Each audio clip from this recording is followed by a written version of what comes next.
reputation that was pretty well earned as a curmudgeon, and he didn't like gum, chewing gum, especially bubble gum. I don't know what it was. He didn't like the sound of like somebody chomping on it or snapping their bubbles, or putting it on the floor and he'd get it on his shoe or whatever. But hang on to that thought, because that'll be important again later in the story. So I had 3 older sisters in their teens and an older brother, and they decided they wanted to take us on a family vacation to Banff, Canada, which is a very long drive from Minnesota. And it was 1966. I remember it well, and I'll tell you why. I was 8 years old, and he bought a brand new 1967 powder blue 4-door Chrysler Newport sedan that was just enormous. We called it the land yacht. And I remember it because there was no place for me to sit. Do the math. There are 6 people bigger than I am, and there are 2 bench seats, and seat belts weren't a thing. And a lot of the time I'd lie in the back deck, in the window, or lie on the floor in the back seat, or anyway.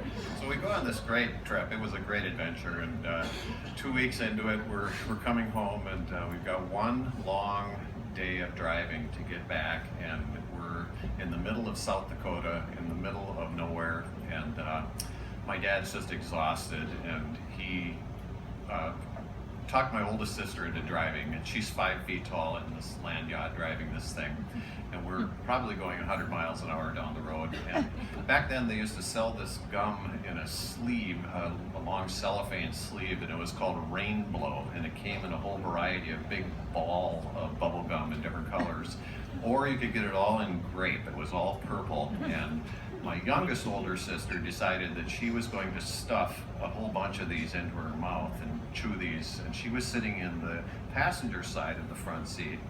It's about 104 degrees, very humid, no air conditioning, we're all just dying, and my dad is sound asleep in the back seat on the passenger side with the window all the way down, and the crook of his arm is hanging out the window like this, and he's sound asleep just like a dog with his head hanging out the window and the wind blowing on his head.